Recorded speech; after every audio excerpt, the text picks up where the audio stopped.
Okay, so it's 7 AM, it's the next day. Okay, cool.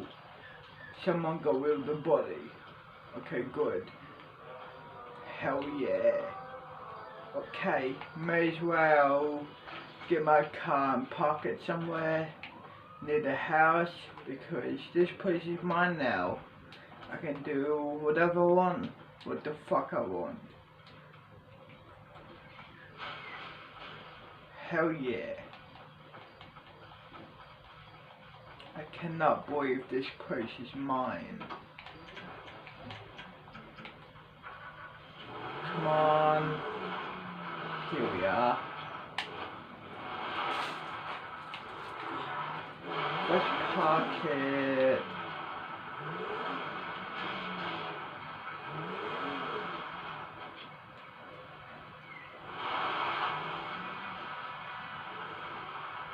Let's not park it in here. Let's park it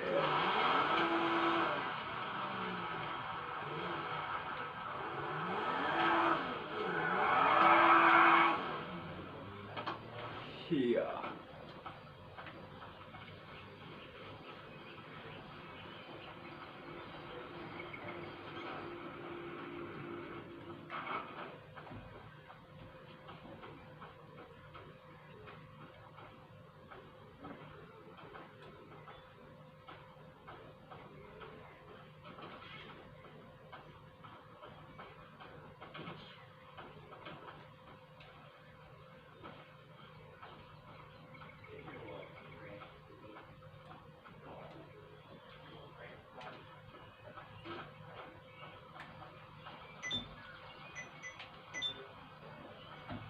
As we saw in Uncharted and magnified them to galactic levels, I just feel like that could have been a really big, really cool thing, you know? And also, I'm kind of a Star Wars nerd, so there's that. And finally, at number 1 is Metal Gear Rising, which was a game that Kojima Productions at Konami had originally conceived of and developed, prototyped, and gotten a far ways along when they realized it was not something they were capable of doing. They felt like the way they worked on stuff just didn't work for the idea. And also, the game, they couldn't get beyond 30 frames per second for whatever reason, although I doubt that that was the primary reason. Still, when Hideo Kojima said, "Hey, Hideki Kamiya and Platinum Games Associates, could you please make a game for us? We would like to work with you on it, but we think that you would probably be better at doing it than us." When they asked that question, I said, "Can you give me a smooth-moving, awesome ride running at 60 frames per second?" The Platinum Games guys know what they're doing, too, frankly. And Metal Gear Solid Rising became Metal Gear Rising Vengeance, and also is not something that takes place in the official Metal Gear Solid timeline, despite kind of being in the official Metal Gear Solid timeline. It's weird. It is a fantastic game, though, but I always wonder what it would have been like had they released the original version. A lot of the ideas probably would have been the same, but from the sounds of it, the execution would have been entirely different. This is one where I have to say I'm probably happy that the original version got canceled, if only to make room for a Platinum Games Metal Gear game. Love Platinum Games, they're so good. Anyways, that's all for today. Which of these games do you wish you could play the most? Sometimes you see these games that are huge for years and years. They talk about making them, show us the development process, and nothing. Hi folks, it's Malcolm, and today on Game Ranks, the 5 most ambitious games that never got released. Starting off with number 5 is 8 Days. Now 8 Days was a PlayStation 3 exclusive that had been described by both developers and people familiar with the project alike as jaw-dropping. A gentleman by the name of Richard Bunn had this to say. It had directed moments, which were big cinematic scenes similar to God of War. It had driving sections, duck and cover style gameplay. It was pretty spectacular. Some of the stuff that was never shown publicly would definitely have impressed if it ever made it out into the public. This was an extremely ambitious title in which the developers were really trying to make something that was a big, kind of Michael Bay action movie that you just existed in. It was narrative driven, but it was also action driven. The footage I've watched the game doesn't look like next-gen game footage or anything. It's from 2006. But considering that's when it's from, it is actually pretty impressive. The first real look anybody got of the game was a tech demo of a gas station blowing up. Again, this isn't like the most shocking thing you're ever going to see as far as graphics. It's from 2006, but keeping that in mind, it is a really nice looking thing. The game overall was a big project about attempting to merge Hollywood and game development into one thing. They had stuntmen from The Dark Knight, art directors that would go on to work on Detective Pikachu. They almost had John Travolta and Halle Berry with roles in the game. Developers who have been asked about this game say things like, it was way ahead of its time, it cost too much money to make, and ultimately, like, it really came off like a pretty standard third-person shooter 15 years later. One specifically said, I think now it would have been a less impressive game, less revolutionary, a bit more like a standard game. But I mean, considering how far third-person shooters and set-piece action-based games have come in this period of time, it's kind of a bold statement, actually.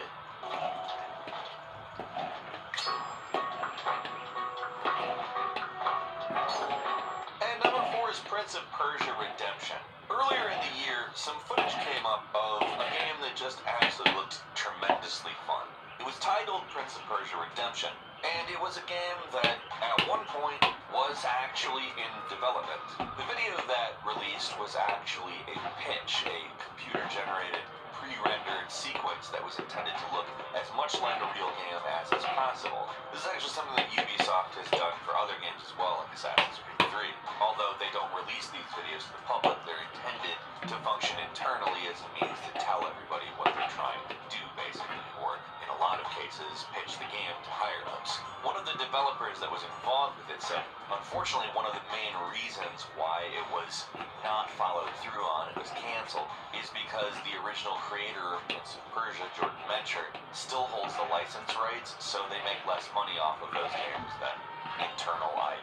And that makes sense. But watching this video, it is really hard not to want to play this game. It obviously has all the staples of Prince of Persia games, but there's something about it that just makes it look much more kinetic to me than any other one. It reminds me of Arkham in some ways, but obviously not far removed from the actual Prince of Persia conventions that in some ways also inspired Assassin's Creed. In my opinion, watch this and you kind of think, this looks like if Batman was in Assassin's Creed and it was Prince of Persia. And wow, that would just be great, wouldn't it? I mean, I am of course very excited for the Sands of Time remake. That is, no pun intended, a timeless classic. And it's been way too long since we have had Prince of Persia grace any console, but I can just go ahead and tell you, like, the thing I'd really like to try, at very least, is Prince of Persia Redemption. It just looked like a really fresh, kinetic update on the formula, and as far as I know, they're actually refreshing the gameplay of Sands of Time some, more so than the graphics. And I hope there's some influence from this game there, as well as going forward. I hope that we see a new Prince of Persia game. It's getting old waiting. But on the other hand, it seems like that would be the reason they would remaster the old one. Still, Ubisoft, give us more Prince of Persia. At number 3, a game called Rainbow Six Patriots was in development for a while, and it had been shown off to the public several times. Now, it was a game that was a little bit controversial in content. Some of the missions involved very civilian-oriented casualty situations, for the best way of putting it. And a group of ex-Marines actually formed a little terrorist cell based on some video clips and an article that they saw of the game. Now, it called itself a militia, titled Forever Enduring, Always Ready, or FEAR as an acronym. They spent around $87,000 stockpiling weapons, which is, as you know, a very normal thing to do. They had actually intended to take over a military base, bomb a park, bomb a dam, poison an apple crop, make an attempt on President Obama's life, and so on and so forth. Stuff that, I don't know, is kind of wild. The interesting thing is they were recruiting people off of an article on Rainbow Six Patriots. Now, Rainbow Six Patriots wasn't fully canceled. A lot of the work that went into it was switched over to Rainbow Six Siege. But also internal development has been restarted several times during the course of creating Siege, and the story, well, let's just say it had some connotations given the fact that it inspired some terrorists to do a terrorism.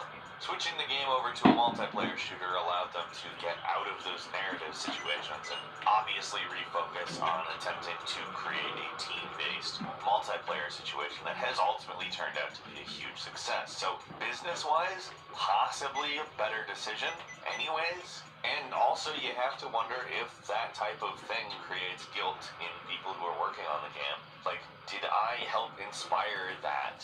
So I can totally understand why they scrapped the project in that state and moved on to something else.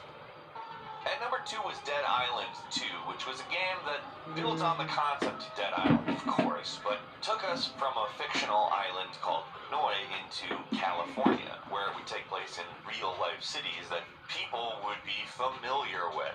It was showed off at Gamescom 2014, and it really went above and beyond the feature set in the first game. For instance, the crafting system was expanded significantly, and as far as I'm concerned, even cooler, they added co-op for up to 8 players, which Dead Island with 8-player co-op, I would really like to play that. A lot of the ways that you could describe this version of the game, it sounded a lot like Left 4 Dead, more than a survival game in the way that it is. However, all indication was that it did not abandon the survival type gameplay, and that it was just trying to add in that co-op feel to what was already a robust zombie experience as far as I'm concerned. This game was never actually canceled. It has actually changed hands as far as developers go.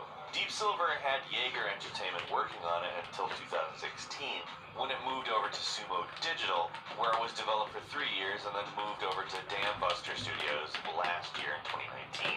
And that's totally ignoring that Techland, the developers of the original game, were going to develop Dead Island 2, but instead began working on Dying Light, and as you know, are still working on Dying Light 2. It's been a little over a year since we've heard anything about this game, really, but they never canceled it. I mean, I still have hope. But, I mean, a lot of the bigger stuff in this, they added crafting, they added rage, which was a mechanic that would force you to make decisions differently, and apparently revamped the combat system entirely.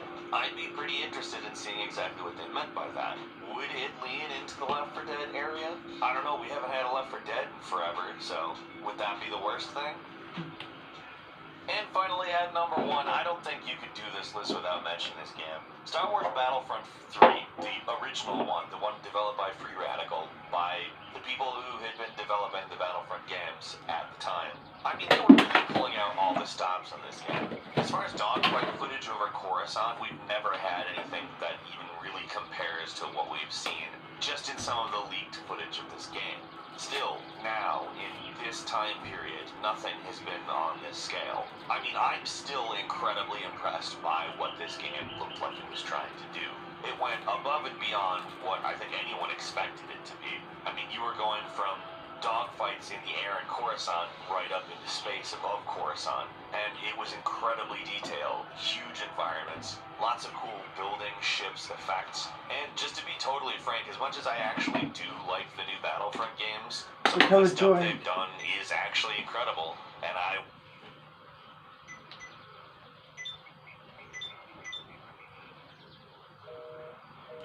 Hey, it's Win. Come meet me at the car show place. See you soon. I can't speak. They're coming. See ya. Okay. So...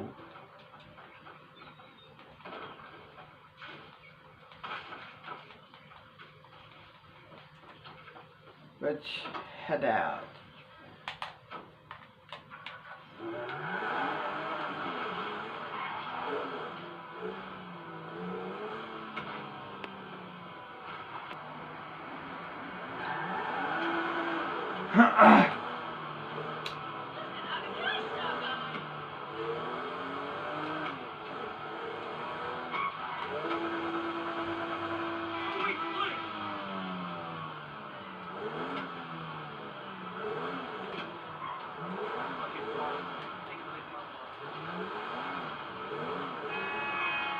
Move the fuck out of my way, you dickhead.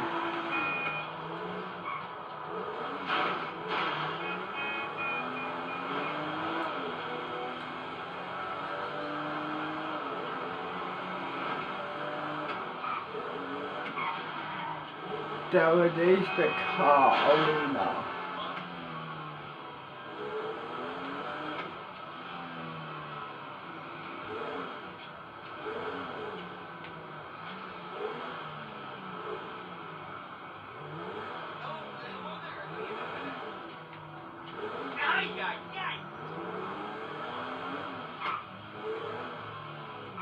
Move the fuck out of my way, you dickhead. No, fuck you then.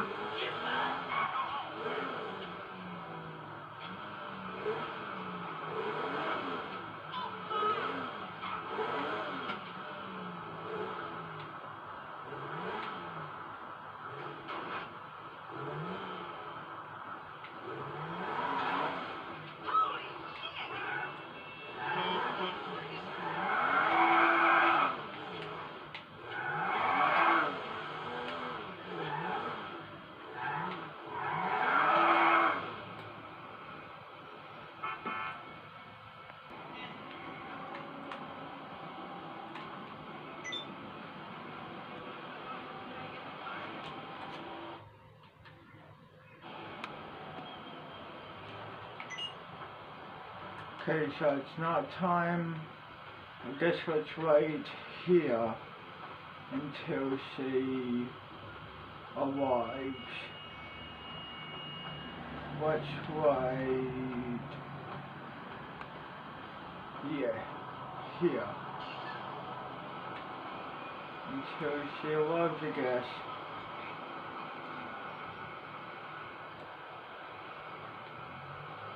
Let's wait over here. Watch YouTube. Digital Foundry taking And a smoke look some at the Star weed. Citizen 3.8 alpha. The developers converted the game's engine. Okay, I'll explain what I need you to do on the way. Okay, got it.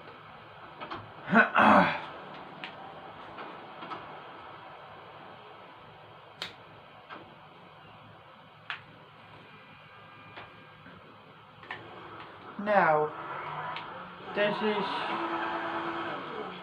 cars coming in, like, you know, I mean, like a truck full of cars. Yeah, I know. I want you to bloody, you know, steal it. The Rollies cars and bring it to this warehouse. Here's the address. Okay, thanks.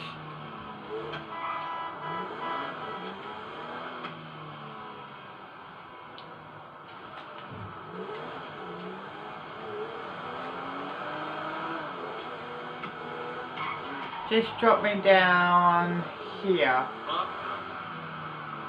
I'll tell you when to stop. Okay. Yeah, this place here. This place? Yeah. Okay. Have a good one. You too. I'll call you when I need my missions available. Yep, gotcha.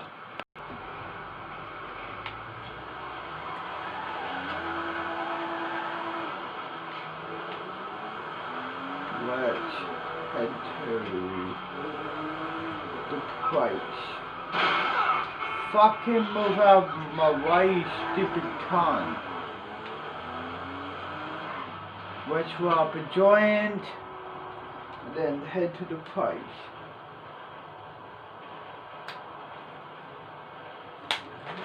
Here we are. Now let's head to the place.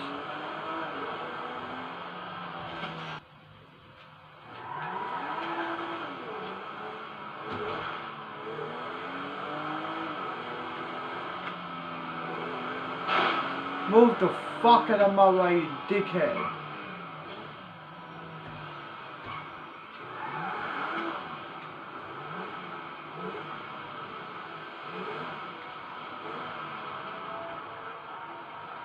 Let's wait here until one arrives.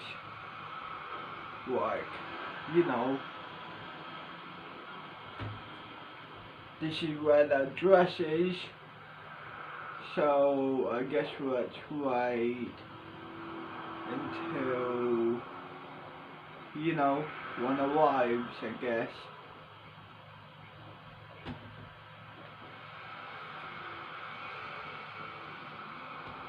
Probably shouldn't have done that. There it is.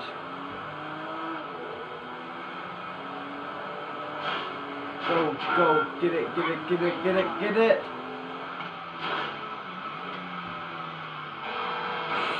Stop this fucking car.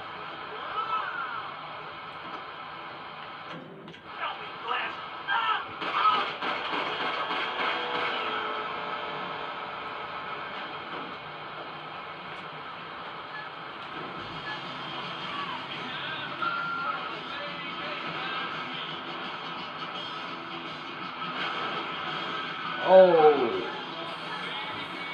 fuck.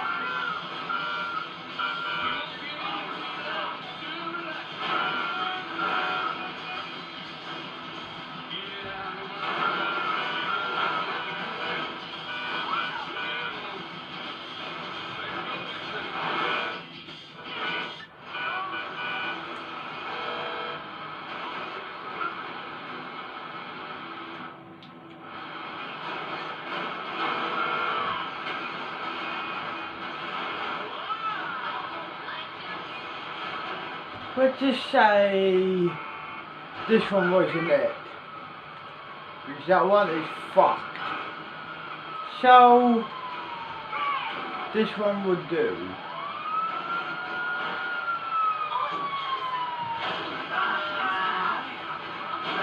Move!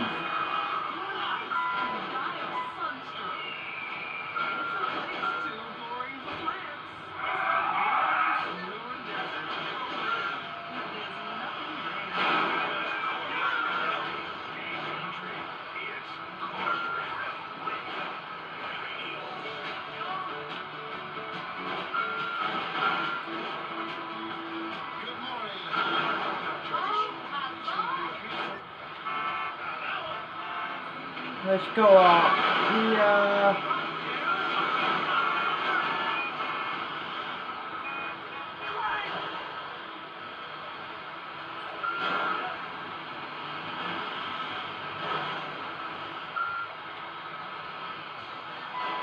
Okay.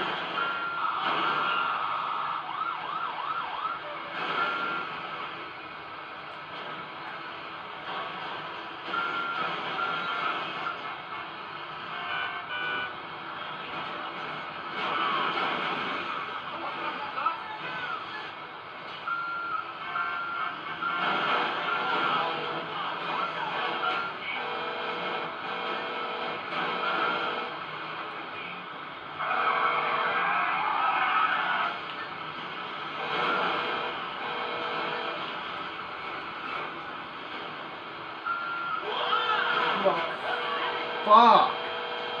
This is hard.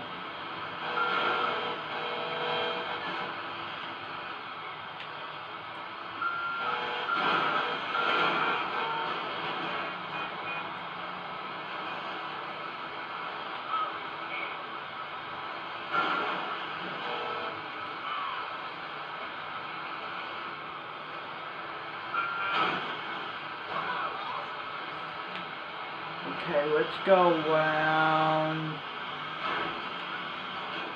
Let's push this cunt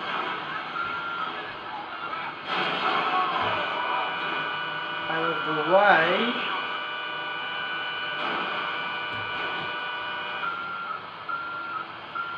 Let's shut him up.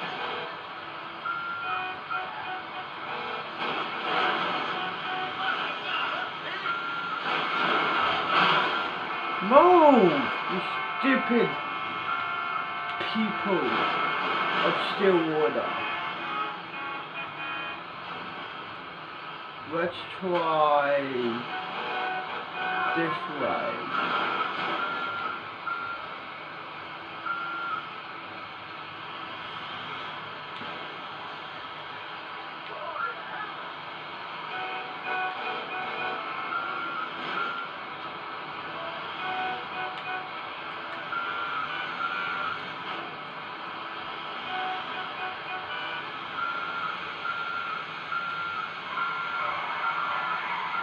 Let's try.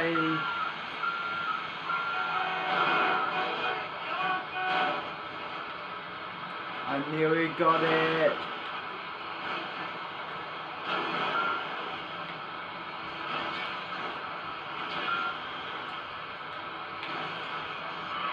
Come on. What about if I go this way?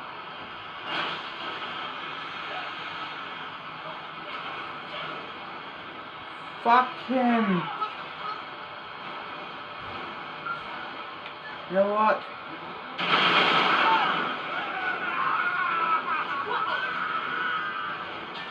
Next one I'll find.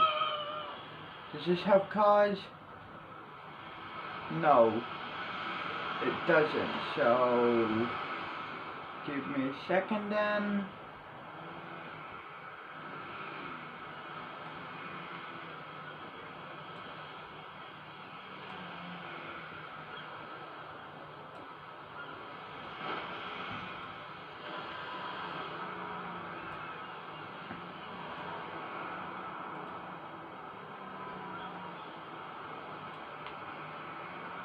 Well, I'll be back.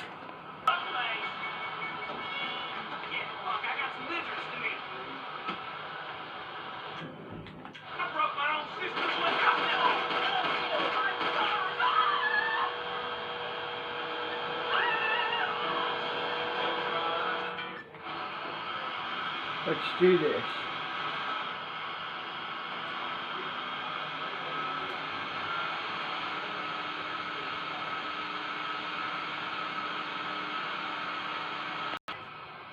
Okay, here we are.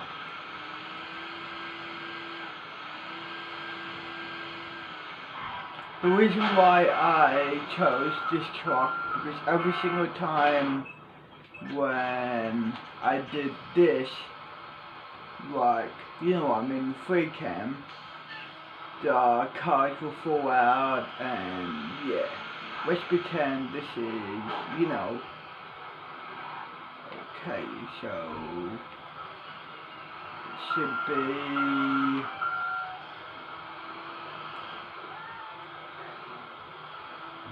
should be this part here. Let's hop out. Let's call her. Yeah, hello? Yeah, hey, it's done. Okay, cool. See ya. The money will be in your bank soon. Okay, see ya.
there could be sharks somewhere around here, so I have to be fucking careful.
Can I shoot the bitch?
Oh my god! Give me that fucking Oh car. my lord! No way!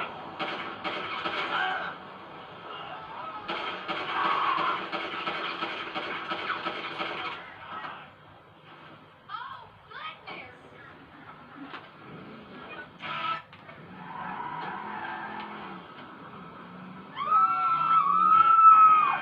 Fucking cocksucker!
It's 7 AM.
Get the fuck out of here, OVs.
Let's chill somewhere.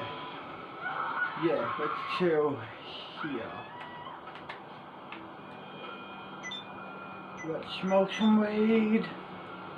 Let's YouTube, I guess. And We got wait number until 9, my next Lair, a game mission. that I barely remember, but can kind of vaguely remember, was this game that was marketed heavily on its very beautiful graphics, and to be frank, for the time it actually did have pretty good graphics, but that's about it. It had probably some of the clunkiest controls I can remember, and for a game that uses 6-axis to do air battles. That's not what you want to hear. In fact, you really just don't want to hear a game uses the 6X's to do air battles. Yeah, dragon games are really cool, but almost none of them have really worked out. And even the best ones, the original Panzer Dragoon games, are like cult success at best. It's a shame because, I mean, they're awesome. But Bella Mercedes elettrica, benzina elettrica. it's this kind of game that I think is probably the reason why no one wants to try these types of games. Stuff like Lair just makes it look bad. Number 8 is Overkill's The Walking Dead. Hey, remember how big that was going to be? Remember how cool it looked? Like, kind of like a Left 4 Dead that was set in The Walking Dead's universe. It wasn't even actually a bad game, it just wasn't incredible. But frankly, the problem was that it was a franchise that basically lent itself to this kind of game in a way that should have made it easy to make a good game, and it kind of just disappeared. It also had a number of technical problems, and that never helps. And to be frank, even though the gunplay is good, it was also pretty repetitive. It's just a bit too much like Payday. Like, as in, it doesn't feel like a different game, it just feels like different graphics. And moving on to number 7. Hey, remember when Haze was going to be a Halo killer? And like so many people called it that, like, oh, this Haze is going to be big, it's going to kill Halo. People aren't going to want to play Halo anymore after Haze comes out. But not only did it have a bad plot, it had a very short plot and a lot of glitches. And really, like, if it had worked properly, wasn't special in any way. It's pretty generic. Like, the guy had a cool suit that was broken over his eyeball, but that was it. The cover of the game was the most unique part of it. I mean, you might criticize that it was short, but I would almost say it's a relief that it wasn't a long game. Although I'm gonna go ahead and say, like, I'm only going by what other people said. I didn't finish this game, it was bad. Number 6, and now we're getting into the dark meat. Watch Dogs. Watch Dogs was originally presented as this amazing, impossible to understand how it looked so good game. And it was downgraded so significantly by the time it came out. And on top of being downgraded, the main character was really whiny, annoying, and never stopped talking about, frankly, stuff I don't care about. Just a typical doofy, brooding protagonist, except for he wore a duster hat with his smartphone. Yeah, Watch Dogs 2 was so much better than Watch Dogs 1. And a lot of it was just because they figured out how to present the idea of Watch Dogs better, and they actually delivered graphics that they promised.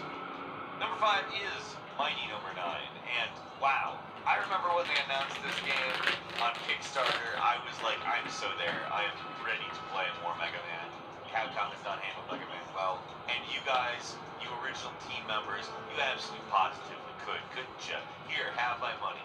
Skip ahead several years, and watch my Before You Buy on Mighty Number 9. One word, ick. It's not good, it sucks. It's so uninspired, it could easily be a bad fan game made by teenagers. And that certainly doesn't account for the good fan games made by teenagers.